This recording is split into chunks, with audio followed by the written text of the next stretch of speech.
Welcome to this fourth edition of the Open 17.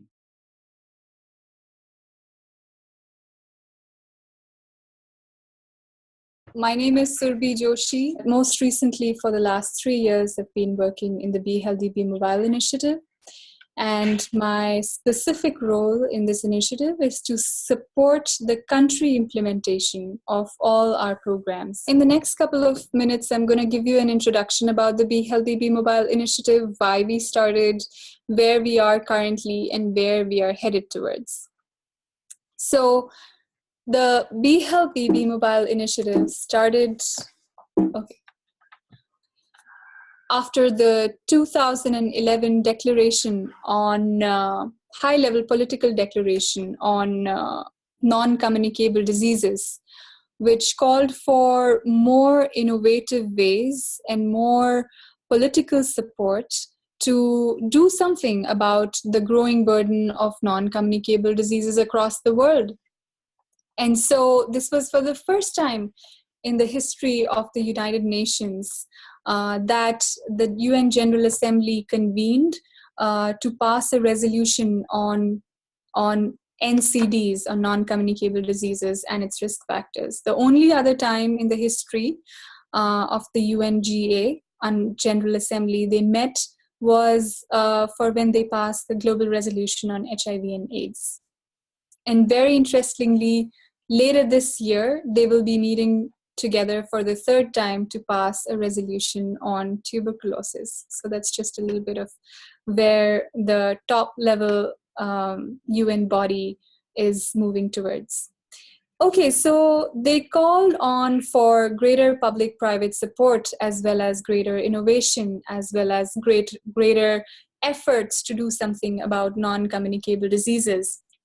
And so following this, the WHO reached out to the International Telecommunications Union, and together they formed the Be Healthy, Be Mobile initiative, which brings together the ICT arm of the UN together with the health arm of the UN, which gives it a lot of legitimacy and power to do something not just in the area of normative work, which is the traditional work that WHO has been doing, but in another area, which is on implementation side, which is why we give so much of emphasis on country implementation, and that serves as a core pillar of our work. I'm Samir Pujari. I'm part of the Be Healthy, Be Mobile team. I believe you had the first introduction last week from my colleague Surbhi, who's from the country teams. And I will basically try and delve a little bit further from what she gave you. She gave you an overview of the initiative. So I won't get too much into it, but I will start with a 2-minute video, which again recollects what was discussed last week and tells you about the initiative. So let me take over from here. So just context again, the Be Healthy Mobile you saw in the video is WHO. And ITU, which not many people have heard, is another UN agency which works on telecommunications and ICTs. So it's the two UN agencies coming together and trying to help governments scale up mHealth and now, more importantly, digital health solutions. First, we started doing it for non-communicable diseases, and now it is expanding beyond non-communicable diseases. The objective is that we help governments with infrastructure. So the infrastructure is set up, the platform is set up, and then the government can run it by themselves for different programs. And I'll tell you some of the examples that we've done. Now, you might have heard this several times in the studies, but 2 or 3 years ago, the whole dynamics of development world changed with 3 alphabets, 3 letters, and it was the SDGs. These 3 letters have sort of changed the whole thinking process from MDGs to SDGs. We've got specific areas to focus on. And so more and more countries are responsible for which are responsible for doing these are looking at ways and means that go cross-cutting. No one wants to do verticals. And clearly digital has the sort of onus of going across most of these SDGs. We are focused on the SDG 3, but when we try and create the space or the infrastructure that we've created in the countries, we have seen it goes across several of these SDGs. So that's the thing. So we probably showed you this slide last week, which was talking of what Be Healthy Mobile does in terms of broad approach to policy. I won't be focusing on the other areas. My focus today will be on countries mainly, and delve into a bit of the stories around the countries that have done these things. So let me sort of go into the details. There's a massive demand. The governments want to do these things. They want to institutionalize digital health as part of the service delivery, and they want to do it together. They want to bring the smaller, younger tools to the massive scale approaches. We've got over 90 countries that have reached out to WHO saying, tell us what to do. Hello, everyone. It is my great pleasure here to introduce Tsinghua University, Tsinghua Ice Lab, and also our healthcare program we are holding now. As just said, Tsinghua University is one of the top universities in China. Tsinghua Ice Lab is Tsinghua University's non-profit innovation and entrepreneurship platform. We work with Tsinghua students, the brightest tech mind in China, maybe. We come out with the Ignite Health 2018 program.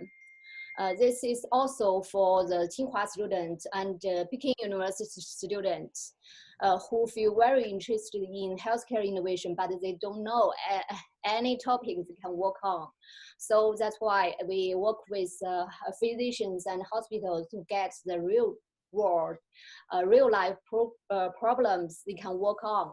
And we open to Tsinghua and Beida students. Tsinghua Beida is also the top 2 university in China, and help the students to form teams. In the teams, there will be medical person, there will be business person, engineering, electronics, material person, and also design person. They work together and they work with mentors, for example, physicians, bioengineering mentors, and the corporations, they can work together. And first there will be 2 hackathons.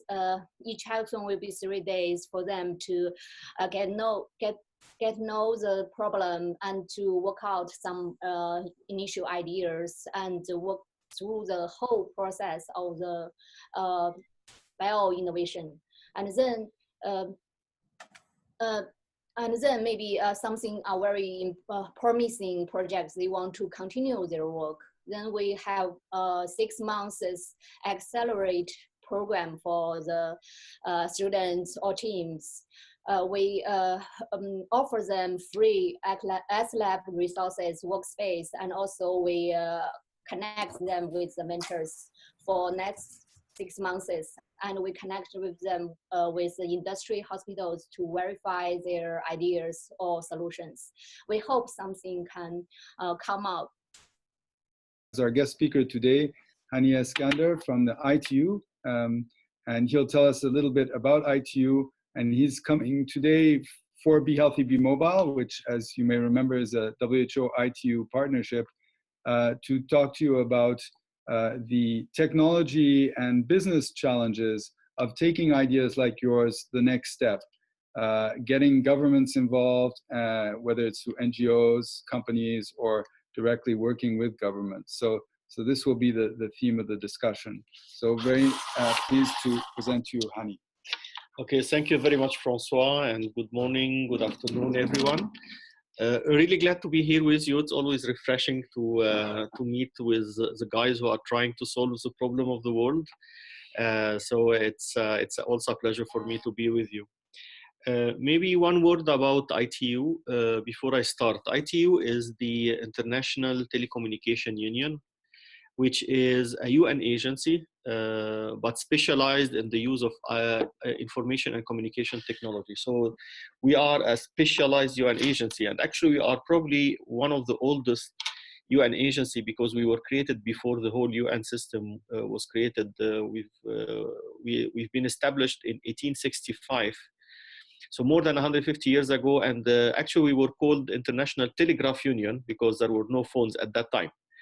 So we are a very old organization, but we are very young in spirit because we are dealing with something that is moving every day with technology. That also you are concerned that your solution will make a difference on the ground.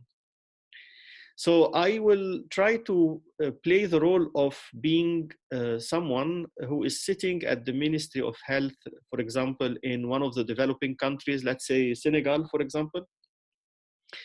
And I am responsible of digital health in the government. And I'm going to share with you how the government is thinking about leveraging technology for public health and for health in general, and how you can already start to think in your solution how to address those types of issues. Okay. Of course, the government itself, particularly in developing countries, is to be the first big buyer for those solutions. Because if you think about that, think about, we are dealing with scale, right? So if you are talking about scale and you are talking about developing countries, you would expect that there will be some big buyers who will buy your innovations and make use of those. And because of the economic situation, governments are normally the first potential big buyer. For the time being, unfortunately, most of the government don't yet invest a lot in digital health. Most of the investment are done till today through donor money, through Bill and Melinda Gates and USAID, etc., etc. And that's a big problem because this money is limited and it's not sustainable because donations will end, grants will end one day. So the government, as the government is potentially your biggest buyer, you really need to understand how the government functions in the context of developing countries and how you can provide a solution that makes sense from their own perspective, and they can potentially buy it. The good news is that some countries, indeed, ministries of health I'm talking about, are starting to look more seriously into digital, and they are starting to make some investments.